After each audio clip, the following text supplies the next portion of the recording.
All right, continuation, part two. So, a child is looking at everything and is like, why do I have to fight this guy? All because I'm wearing black and he's wearing yellow. Like, we are all human beings at the end of the day. We all have blood running through our veins. Like, why do I need to fight you?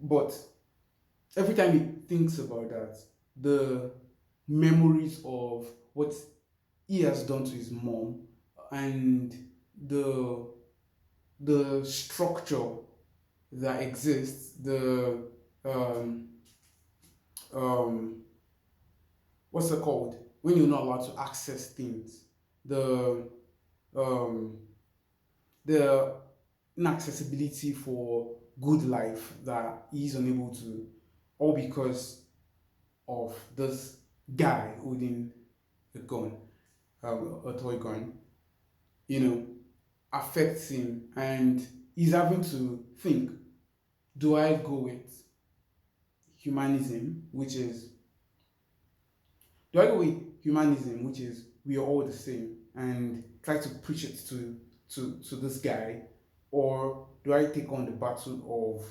my ancestors and try to fight, you know? And I think that's the conundrum of the modern Black African. You know, we're starting to have to think that should we be essentially colorblind and relate with people regardless of the color of their skin and be blind to that? And that is that's not constant with. I don't think, to me, to the best of my knowledge, it's not constant with Pan Africanism. Pan Africanism is you're first African and you should unite under that before any other thing. But humanism to me is you're first human and um, we shouldn't think uh, we should not prefer any other person just because of the color of their skin. We should try to see them for the quality of their attitude, behavior, and all of that before any other thing. Before whether they're black or they're white or anything. All of that doesn't hold weight. All that holds weight is that you're human. The color of your clothes doesn't matter. The color of your skin doesn't matter. We're first human, and we should unite under that. And I think that is a message that would create a much more um, a much more lovable and loving universe versus um, a let's fight them back retaliation spirit. Let's unite to fight them back.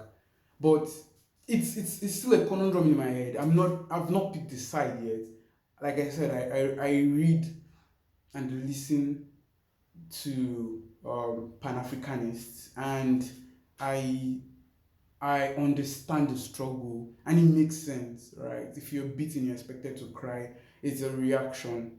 But to us who have been privileged not to go through that, we're having to now decide: do we continue the struggle, or do we ask for truce and peace, and let's move on to the next stage? And what is going to be the consequence of that? Does it mean that we are not awakened to the struggle? Does it mean that we are not fully aware of the struggle when we ask to move on and ask to unite under humanism first and be colorblind? Doesn't mean we are taking the pains of our ancestors for granted when we do that. Because as a philosopher, right, it's something I think about. Humanism versus Pan-Africanism.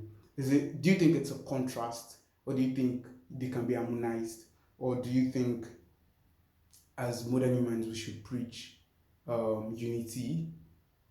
And do you think we would be um, we would be outsmarted?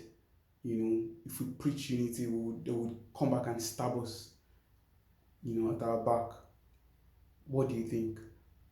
So that's all from me today. Thank you.